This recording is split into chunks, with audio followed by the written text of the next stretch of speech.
The great chamber of the Valari Concordat was not merely a room.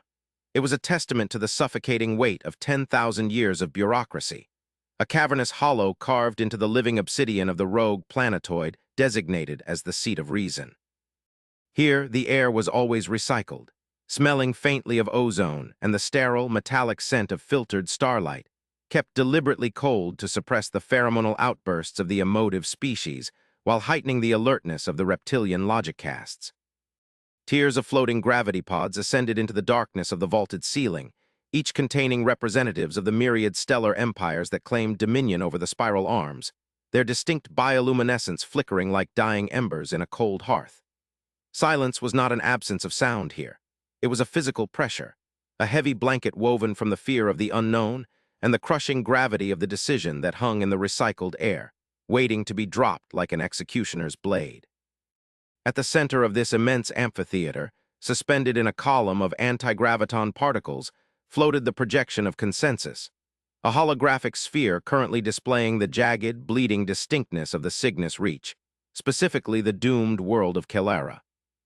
High Counselor Thrax of the Orican hegemony stared at the projection with compound eyes that reflected the fracturing geometry of the dying planet. His carapace, polished to a sheen that denoted his high station, clicked softly against the rim of his podium, a sound that would have been imperceptible in any other setting, but echoed like a gunshot in the oppressive quiet of the chamber. The Kelara system was not a member of the Concordat. They were a fledgling species, barely having cracked the shell of their own atmosphere, sending out tentative, hopeful radio waves that tasted of innocence and naive curiosity. And now they were screaming. The anomaly, a tearing of the spatial fabric known to the elders as a null phage, had manifested at the edge of their system 3 standard cycles ago, and it was eating the light of their star, drinking the gravity well, and pulling the crust of their world apart with invisible, tidal fingers. The distress calls were not sophisticated. They were raw, analog bursts of panic and prayer, translated by the Concordat's algorithms into a singular, monotonous drone of despair that played softly in the background of the chamber, a soundtrack to their inaction. "The logic remains absolute," Thrax intoned, his voice synthesized and amplified, echoing from the obsidian walls with a godlike resonance that lacked any divinity or mercy. "The null phage is a localized ontological collapse. It feeds on matter and energy. To intervene is to offer it more fuel. To send ships is to feed the fire. To attempt a rescue is to breach the quarantine protocols established by the first founders. The mathematics of survival dictate that the Kelara must be excised to preserve the stability of the sector. We close the hyperlanes. We darken the sensors. We turn our backs so that the rot does not spread." A murmur rippled through the gathered delegates, a sound like dry leaves skittering over stone. It was not a murmur of dissent, but of relieved capitulation. The Valari Concordat was built on the principle of preservation, the cold calculus that the many outweighed the few, and that silence was safer than action. Ambassador Viril of the aquatic Zelnaga shifted in her hydration tank, her tentacles curling in a display of discomfort that she quickly suppressed. She felt the horror of it, the drowning of an entire civilization, but she also felt the fear that permeated the assembly. The null phage was a myth made manifest, a horror from the dark ages of the galaxy. No one challenged Thrax because Thrax spoke the language of their own cowardice, draped in the finery of wisdom. The vote was a formality, a ritual of washing their hands. One by one, the lights of the pods turned from the amber of debate to the crimson of quarantine. The decision was solidified. The Kelara would die in the dark, unmourned, their history erased before it had truly begun, a sacrifice on the altar of galactic safety. "The decision is ratified," Thrax announced, his mandibles twitching with the satisfaction of a closed equation. "The Cygnus Reach is hereby designated a prohibited zone. All beacons are to be deactivated, all listening posts silenced. We grant them the mercy of ignorance in their final hours." It was then in the heavy silence that followed the death sentence that the intrusion occurred. It did not come with the blaring of klaxons or the flash of weapons fire. It arrived as a vibration, a deep, resonant thrum that seemed to emanate from the bones of the planetoid itself, bypassing the shields and the dampening fields. The projection of consensus flickered, the image of the dying Kelara world distorting, tearing, and then being replaced by a simple, two-dimensional icon, a primitive, geometric representation of a bipedal figure standing against a single star. A hush of confusion swept the chamber. Security protocols whirred to life, searching for the source of the hack, but the signal was not external. It was broadcasting from within the very network of the Council, piggybacking on the emergency frequencies with a stubborn, brutish encryption that defied the elegant algorithms of the Concordat. "This channel is closed," Thrax barked, his composure cracking for the first time. "Identify the source, purge the signal." "We are unable to purge, High Counselor," a robotic voice from the security grid responded, sounding strangely strained. "The signal is persistent. It is utilizing a recursive analog loop. It is refusing to be deleted." The icon faded, replaced by the image of a bridge. It was not the sleek bioluminescent command center of a Concordat vessel, nor the crystalline spires of the elder races. It was a cramped, utilitarian space of gray metal, exposed cabling, and harsh, artificial lighting. The crew visible in the background were not moving with the fluid grace of the elves or the stoic stillness of the lithoids. They were scrambling, moving with a chaotic, frenetic energy that seemed almost panicked, yet possessed of a terrifying focus. At the center of the frame sat a creature that many in the chamber recognized only from obscure footnotes in the galactic archives. A human. He looked tired. His uniform was unpressed, a deep navy blue that absorbed the harsh light, and his face was lined with the stress of a species that had spent its entire existence fighting the gravity of its own homeworld. He leaned forward, staring into the pickup sensor with eyes that held no fear of the Council, only a profound, simmering disappointment. "This is Admiral Tobias Vance of the United Terran Coalition ship Aegis of Sol," the human spoke. His voice was not synthesized. It was raspy, organic, filled with the imperfections of a biological throat, translated in real time by the universal translators which struggled to convey the subtle, jagged emotional undertones of his dialect. "We are intercepting your broadcast. We have heard your vote." Thrax swelled with indignation. "You are unauthorized to be in this frequency, Terran. You are a minor power. You have no seat here. You have no voice." "We didn't come to talk," Vance said, his voice cutting through Thrax's bluster like a serrated knife through silk. "We came to listen. We hoped that the great and ancient powers of the galaxy, the ones who claim to be the guardians of wisdom, would do the right thing. We listened to you debate the price of a civilization. We listened to you do the math on 8 billion lives, and we watched you turn off the lights." "You do not understand the nature of the threat," Viril interjected, her voice bubbling through her hydration unit trying to sound reasonable. "The null phage is unstoppable. Logic dictates retreat. To engage is suicide." Vance's expression did not change, but a muscle in his jaw jumped. "Logic," he repeated, tasting the word as if it were ash. "That's what you call it. We have a different word for it where I come from. We call it cowardice. You speak of the Kalara as if they are already dead. You speak of the risk to yourselves as the only variable that matters. You have forgotten the first duty of those who have the power to act." "And what duty is that, primitive?" Thrax sneered. "To die pointlessly." "To try," Vance said softly. The single word hung in the immense chamber, heavier than the silence had been. "To refuse the dark. You have declared the Cygnus reach a prohibited zone. You have ordered a blockade to keep anyone from entering. The United Terran Coalition is transmitting this message to inform you that we are ignoring your blockade. We are ignoring your quarantine. We are ignoring your logic." "That is an act of war against the Concordat," Thrax roared, his limbs shaking with rage. "You are a minor species. You have a fleet of scavenged hulls and primitive fusion drives. If you enter the null phage, you will be destroyed. If you survive the phage, we will sanction you into oblivion. You will be pariahs." Vance leaned back, and for a moment a ghost of a smile touched his lips, a sad, grim smile that sent a shiver through the aquatic delegates. "We've been pariahs before. We've been alone before. But we don't leave people behind, not when we can hear them screaming, 'Aegis out.'" The connection severed with a static snap. The chamber erupted into chaos.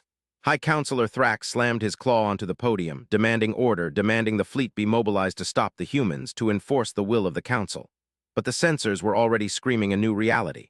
On the edge of the Cygnus Reach, where the blockade ships of the Concordat held their silent vigil, space was twisting. It was not the elegant, silent slide of the Concordat warp drives. It was a violent, tearing rupture, the signature of primitive Alcubierre drives ripping through the fabric of spacetime with brute force. Sensors projected the scene onto the great sphere. The Concordat blockade consisted of sleek, silvery needles, beautiful and deadly. And then the humans arrived. They did not arrive in a formation of elegance.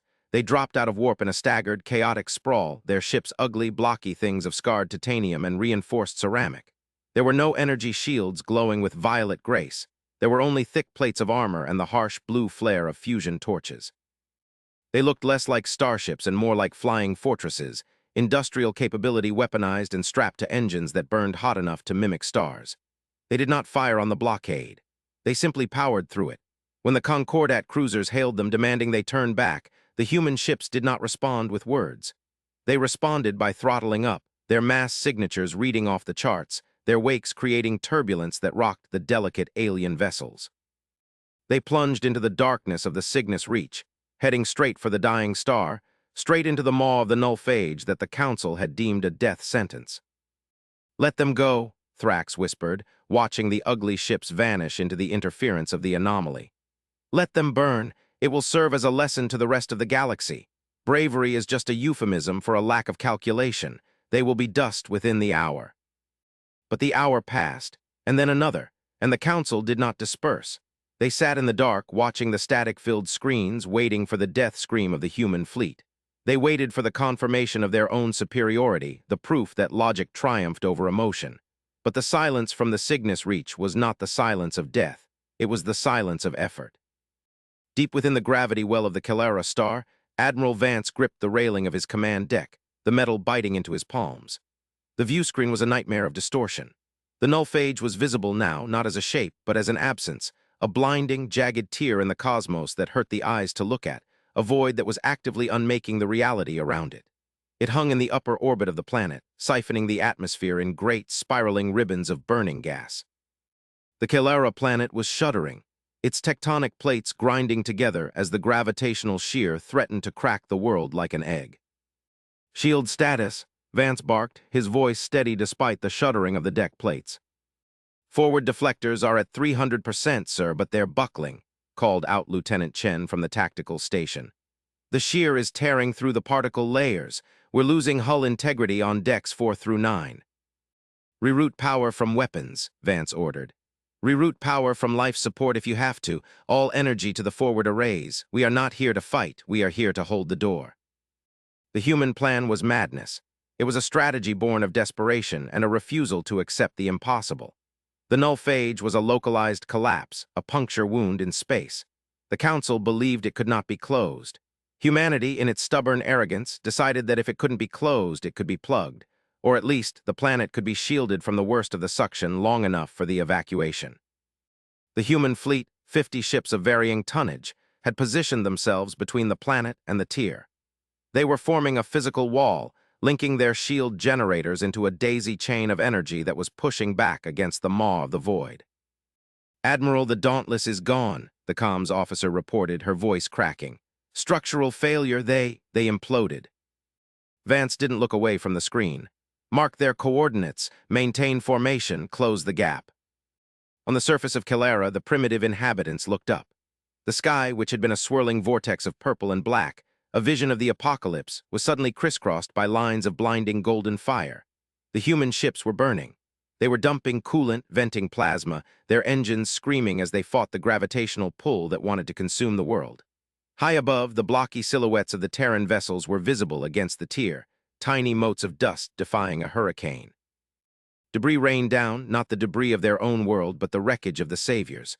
A rain of molten metal and shattered armor, the falling bodies of the Dauntless and the Valiant. But where the ships held the line, the sky was clearing. The atmospheric siphon halted. The ground stopped shaking. Back in the council chamber, the mood had shifted from arrogant dismissal to a stunned, horrified awe. The sensors were picking up the telemetry now. They could see the energy output of the Huma. And fleet, it was inefficient, crude, and wastefully entropic, but it was massive. The humans were burning their reactors to the point of meltdown, turning their ships into miniature stars to create a back pressure against the phage. "They are sacrificing themselves," Viril whispered, her tentacles trembling uncontrollably. "Why? The Calera offer them nothing, no trade, no technology, no strategic alliance. Why do they burn?" Thrax stared at the readout, his compound eyes twitching. "Illogical," he muttered. "It contradicts every survival instinct. They are losing vessels, the Dauntless, the Iron Will, the Horizon destroyed for strangers." "Not for strangers," came a voice from the back of the chamber. It was the elder representative of the Auni, a species of silicon-based life that rarely spoke. Its voice was the grinding of stones. They do it because they are the only ones who could. You asked what duty they serve. They serve the duty of the witness who refuses to look away. The screen flickered. A new signal was emerging from the chaos of the Cygnus Reach. The humans weren't just shielding the planet, they were moving. The Aegis of Sol, the massive flagship, was driving directly into the throat of the null phage. "Admiral," Chen shouted over the screaming of the alarms. "The singularity is reacting to our drive signature. The resonance, it's not random, it's structured." Vance wiped blood from his nose. The artificial gravity was fluctuating wildly, pulling at his internal organs. "Explain." "The phage, it's pulsing," Chen said, his hands flying over the console. "It's matching our frequency. It's not eating us, sir. It's scanning us." "Scanning," Vance frowned.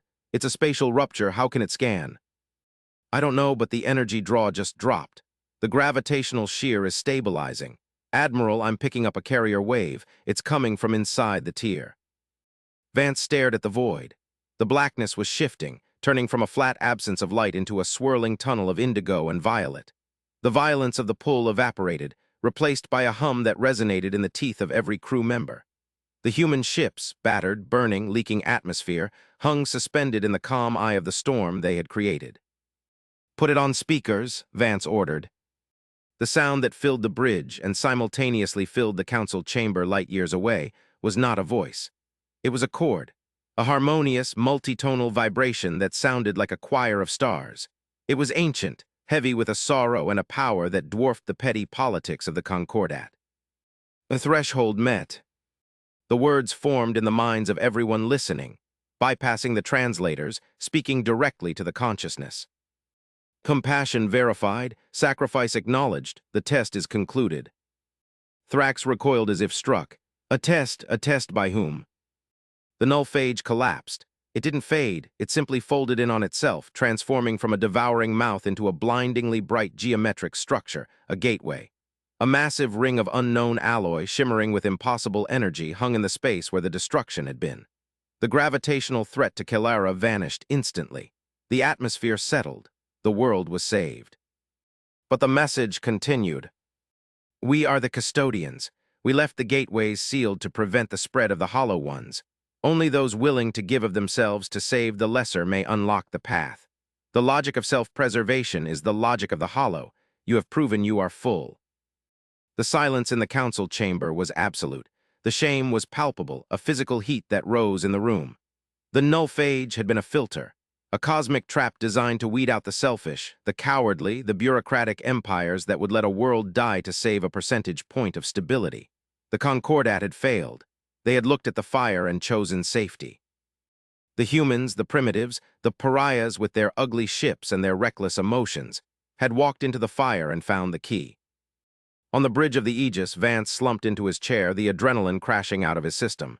He looked at the gateway, then at the fleet status. 7 ships lost, thousands of dead. He felt no triumph, only a deep, aching exhaustion. "Admiral," Chen whispered, "the gateway, sensors show it leads to the galactic core, to the unstable regions. There are thousands of habitable worlds in there, precursor tech. It's a new frontier." "And it's open," Vance said quietly. "It's open to us, sir. The energy signature is keyed to our fleet's resonance. The Concordat ships. The gate is rejecting their scans." Vance keyed the comms, opening a channel back to the council. The face of Thrax appeared, looking smaller, dimmer than before. The arrogance was gone, replaced by a terrified realization of the shift in power. The humans now held the keys to the greatest treasure trove in galactic history, gifted by T. He ancient simply, because they had refused to let a stranger die. "Counselor," Vance said, his voice rough, "it seems we survived." "Terran," Thrax stammered, This result was unforeseen. The Concordat wishes to. We wish to open negotiations regarding the gateway. We can offer." "You turned your back," Vance interrupted, not with anger, but with a finality that froze the High Counselor's blood. "You did the math. You decided the Kelara weren't worth the risk. We decided they were. We aren't closing the gateway, Counselor. We aren't you. But we will be the ones who decide who goes through. And right now, your logic doesn't qualify." Vance signaled to cut the feed. He looked out at the battered fleet, the debris of the fallen drifting like sacred relics in the starlight. The Calera were hailing them, 1,000 voices of gratitude rising from the planet below. "What are your orders, Admiral?" Vance looked at the ancient gateway, then at the primitive world they had saved. "Send repair crews to the Calera," he said. "Help them rebuild, then let's explore. I think we've earned it." The story of the refusal spread. It traveled faster than light, carried on the whispers of traitors and the encrypted channels of rebels. The Galactic Council remained, sitting in their high obsidian towers, masters of their safe, stagnant domains. But the spirit of the galaxy had shifted. Eyes turned toward Saul, toward the ugly, blocky ships of the humans. They had been underestimated, dismissed as emotional children in a room of adults. But when the darkness came, the adults had hidden, and the children had picked up the torch. The galaxy was vast, dark, and terrifying, but for the first time in 10,000 years it wasn't lonely. Humanity had arrived, and they had brought the fire. The aftermath was a slow, agonizing unraveling of the Concordat's prestige. It didn't happen overnight. Empires do not crumble like sandcastles, they erode like cliffs. But the erosion began the moment the Aegis of Saul towed the wreckage of the Dauntless back into formation. The Calera, once destined for extinction, became the first protectorate of the Terran coalition, not as subjects, but as younger siblings. The humans did not exploit the gateway. They studied it. They set up a station, a watchful eye, ensuring that nothing came out that shouldn't, and nothing went in that hadn't earned the right. Ambassador Viril was the first to defect. She resigned her seat on the council 3 cycles later, her aquatic form drooping with the weight of her complicity. She traveled to the Terran station, floating in her tank before Admiral Vance, who had refused promotion to remain on the frontier. "We were afraid," she told him, her voice synthesized and sad. "We have lived so long that we have forgotten what it means to risk. We thought you were foolish." "We were," Vance admitted, pouring 2 glasses of a harsh, amber liquid that the humans called whiskey. He placed one near her tank's intake valve. "We were terrified, but fear is a reaction, courage is a decision." "Will you ever let us in?" she asked, gesturing to the shimmering ring of the gateway. Vance looked at the stars. "Maybe, when you learn that you don't need a vote to do the right thing. Until then, we'll hold the line." The galaxy spun on. The council debated, stagnated, and withered. The humans built, bled, and grew. And in the dark spaces between the stars, where the monsters and the mysteries waited, the message was clear to any who dared to listen. The council might turn its back. The empire might close its eyes. But if you scream into the void, and if your cause is just, do not despair. Humanity refuses to let you die alone. And in the silence of the cosmos, that promise roared louder than any warp drive. The Great Hall of the Ethelgardian hegemony was a structure designed to dwarf the individual. It was a cathedral of governance, a hollowed-out megastructure orbiting a neutron star, the gravity plating vibrating with the rhythmic pulse of the pulsar outside. A constant, rhythmic reminder of time, of entropy, of the celestial mechanics that ruled all things. The architecture was aggressive in its scale, soaring buttresses of dark matter-hardened alloy that vanished into the upper gloom, illuminated only by the severe monochromatic light of the council's spheres. This was not a place for debate. It was a place for decrees. The air was thick, pressurized to a density that made movement sluggish for the lighter species, a deliberate design to enforce the gravity of the proceedings. High Arbiter Xyler sat upon the apex throne, a biomechanical seat that interfaced directly with his neural cortex. He was of the Eldrin, a species that had achieved spaceflight when humanity was still banging rocks together in the Olduvai Gorge. His face was a mask of pale, translucent chitin, his eyes pools of black ink that saw into the ultraviolet spectrum. He looked down upon the assembly, a sea of representatives from 1,000 systems, all hushed, all terrified. The holographic display in the center of the room, a sphere of light a kilometer in diameter, showed the crisis. It was the veiled sector, the Ophiuchus expanse, a region of space that had always been unstable, a graveyard of ships and rogue comets. But now it was something else. A rift had opened. Not a wormhole, not a gate, but a wound. A jagged tear in the fabric of reality that bled a color for which there was no name in any standard spectrum, a hue of sickness and anti-life. And directly in its path, drifting helplessly in the currents of distorted spacetime, was the habitat fleet of the Cygnus flotilla. The Cygnus were nomads, a species of fragile avian-like scholars who lived on massive, unwieldy arc ships. They had no military. They had no territory. They drifted, cataloging the history of the galaxy, the librarians of the stars. And now the rift was pulling them in. The simulation is complete, Zyler's voice boomed, transmitted via neural link to every mind in the hall. It was a cold voice, devoid of inflection. The rift is a Class 1 ontological hazard. It operates on a viral logic. It consumes complex matter and rewrites physical laws.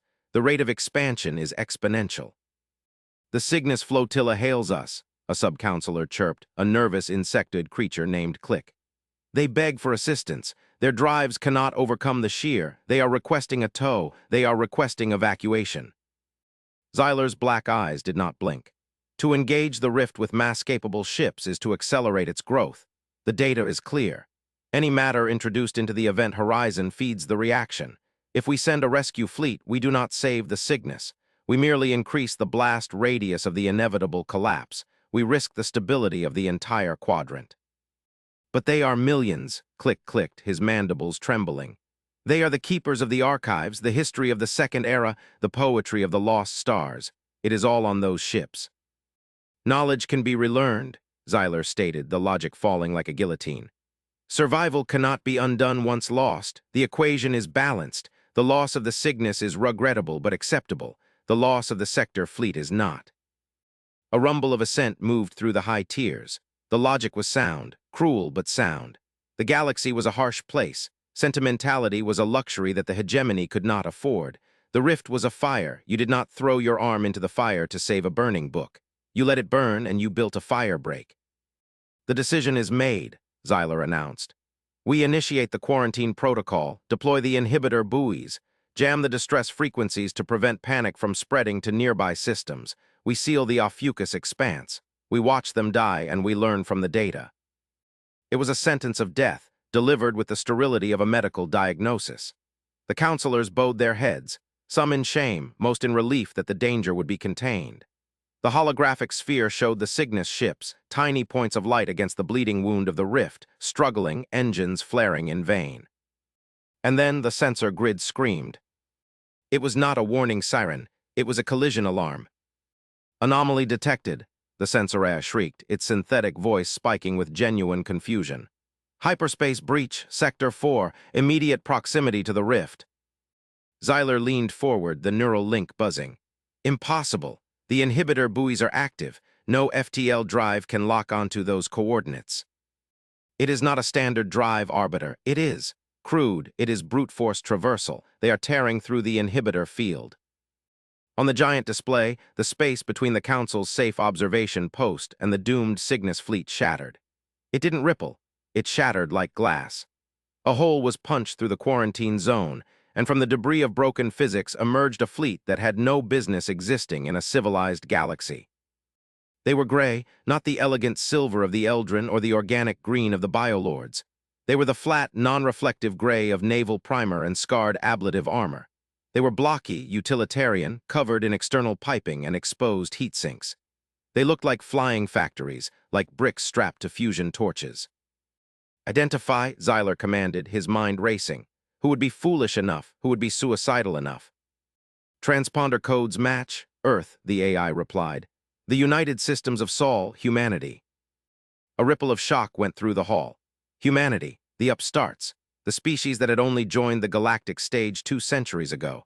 They were known for being loud, chaotic, and technologically backward. They used projectile weapons. They burned fossil fuels until they nearly choked their own planet. They were considered a volatile variable by the Council, useful for labor, dangerous in numbers, but ultimately insignificant. Can't. They are hailing the Cygnus, Click reported, his voice filled with awe. Put it on the main speakers, Zyler ordered. Let us hear their last words. The voice that filled the great hall was not the panicked scream of a victim.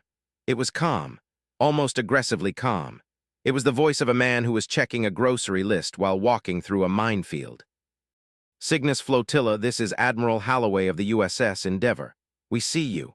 We are moving into position. Cut your engines, you're just feeding the drag. Prepare for hardlock grappling. Human, came the frantic reply from the Cygnus Elder. You cannot be here. The hegemony has declared this a quarantine zone, the rift. It will eat you. Save yourselves. Yeah, we heard the hegemony, Halloway's voice drawled. There was a sound of a coffee cup being set down on a metal console. "We got the memo. Regrettable but acceptable." We decided to file a dissenting opinion. "Admiral," Zyler's voice cut across the void, transmitting directly to the human bridge. "This is High Arbiter Zyler. You are in violation of a galactic directive. You are endangering the containment of a Class 1 hazard. Turn back immediately or you will be sanctioned. You will be fired upon." There was a pause on the line, static hissed. Then Holloway laughed. It was a dry, rasping sound. "Sanctioned? You're going to write me a ticket while I'm pulling people out of a fire? Go ahead, Arbiter. Put it on my tab. But if you fire on us, you better make sure you kill us. Because if we survive the rift and we find out you took potshots at rescue ships, well, let's just say humans hold grudges longer than we hold treaties." "You cannot save them," Zyler stated, trying to regain the logical high ground. "The physics are impossible. The mass of the Ark ships is too great. The drag of the rift is too strong. You will simply add your mass to the casualty list." "We aren't trying to pull them out, Arbiter," Holloway said. "We're going to push the rift back." "That is impossible," Zyler sneered. "The rift consumes energy." "It consumes ordered energy," Holloway corrected. "It eats shield harmonics and warp fields. It likes the tasty, complicated stuff. So we're going to feed it something else. We're going to feed it raw, stupid, chaotic fusion. We're going to detonate our drive cores." Silence, absolute silence in the hall. "Insanity," whispered a delegate.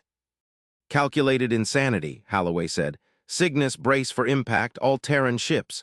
Execute Protocol Icarus. Burn 'em hot." On the view screen, the impossible happened. The human fleet did not retreat. They did not grapple the Cygnus ships. Instead, they flew past them. They flew into the rift. 50 human heavy cruisers, the pride of their ugly industrial fleet, ignited their afterburners. But they didn't just accelerate. They ejected their warp cores. They jettisoned the massive, volatile hearts of their ships, spinning them out on magnetic tethers behind them like wrecking balls. The rift, a mindless hunger, latched onto the sudden spike of immense energy. The warp cores were not shielded. They were leaking antimatter, spewing hard radiation. To the rift, it was a sudden, blinding meal. The tendrils of the spatial tier lashed out, grabbing the cores, ignoring the Cygnus ships. "Detonate," Holloway ordered. 50 stars were born and died in a microsecond. The explosion was silent in the vacuum, but the electromagnetic scream blinded sensors across the sector. The shockwave of pure, unadulterated force didn't push matter. It pushed space itself. It created a pressure wave of distorted gravity that slammed into the maw of the rift.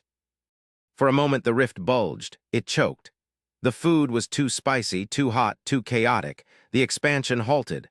The suction reversed for a heartbeat as the rift recoiled from the thermal blooming. "Now," Holloway shouted, his voice straining over the roar of damage alarms. "Grapples, maximum thrust, get them the hell out of there." While the rift choked on the warp cores, the human ships, now running on auxiliary power, crippled, bleeding atmosphere, fired magnetic cables onto the Cygnus arcs. They turned their bows away from the monster and burned their chemical thrusters until the nozzles melted. It was a tug-of-war between the physics of destruction and the stubbornness of primates. The cables groaned. The frames of the human ships twisted. On the Endeavor, sparks showered the bridge. Holloway stood gripping his console, watching the distance markers. "Come on," he growled. "Move, you heavy bird, move." Slowly, agonizingly, the Cygnus fleet began to drift. Away from the rift, away from the dark. Inch by inch, then meter by meter. The rift, recovering from the indigestion of the warp cores, roared back to life, grasping for its prey, but it was too late. The momentum had shifted. The humans dragged the scholars into the clear, into the stable zone of normal space. The rift, denied its meal, began to destabe. Alive, without the mass of the fleet to anchor it, without the influx of energy it had expected, it turned in on itself. It fizzled, shrank, and then, with a final burst of harmless radiation, vanished. The Ophiuchus expanse was quiet. In the Great Hall, the silence was of a different kind. It was the silence of a paradigm shattering. The logic of the hegemony, that the weak must be sacrificed, that risk must be minimized, had been disproven by a bunch of hairless apes with fusion torches and a lack of self-preservation instinct. They survived," Click whispered. "They saved them." Zyler stared at the screen. The human fleet was a wreck. Half their ships were drifting, power dead. The Endeavor was venting oxygen, but they were alive, and the Cygnus were alive. Hail them, Xyler said. His voice was no longer the voice of a god. It was the voice of a politician realizing he had lost the vote. The screen flickered. Holloway appeared. He looked terrible. His uniform was torn, his forehead was bleeding, and he looked like he hadn't slept in a week. He was holding a squeeze tube of emergency water. Arbiter, Holloway said, wiping his mouth. You were saying something about sanctions. Xyler hesitated. The thousands of delegates were watching. The galaxy was watching. To sanction them now would be political suicide. To praise them would be to admit the council was wrong. The situation resolved itself unexpectedly, Xyler said carefully. The council acknowledges the unique effectiveness of your methods, however, the reckless endangerment. Save it, Holloway interrupted. He leaned into the camera. We didn't do it for you. We didn't do it for your approval. We did it because they asked for help. That's the rule, Xyler. Where we come from, when someone screams in the dark, you light a torch. You don't hold a meeting. You have damaged your fleet beyond repair, Xyler pointed out. You are defenseless. You have expended your strategic deterrent to save a non-strategic asset. Logic dictates.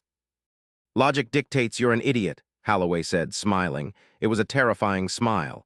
You think we're defenseless. Look at your sensors, Arbiter. Look at the Cygnus ships. Xyler looked. The Cygnus arcs, massive and ancient, were maneuvering, but they weren't fleeing. They were moving into formation around the crippled human ships. They were extending repair drones. They were powering up their ancient shield emitters.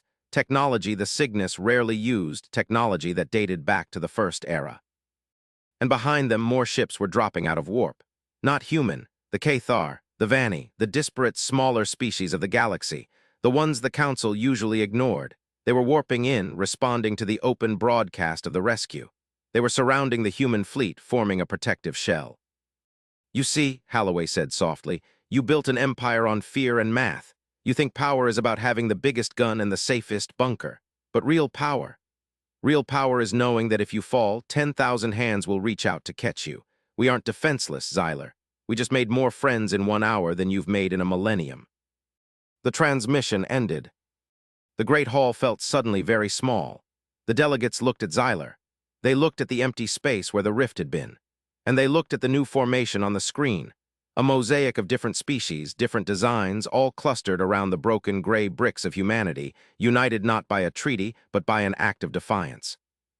The Council had turned its back. Humanity had refused, and in doing so they had not just saved a fleet, they had started a movement. The deep dark, 1 year later. The galaxy had changed. The hegemony still existed, but its grip was loosening. Systems were ceasing to pay their tithes.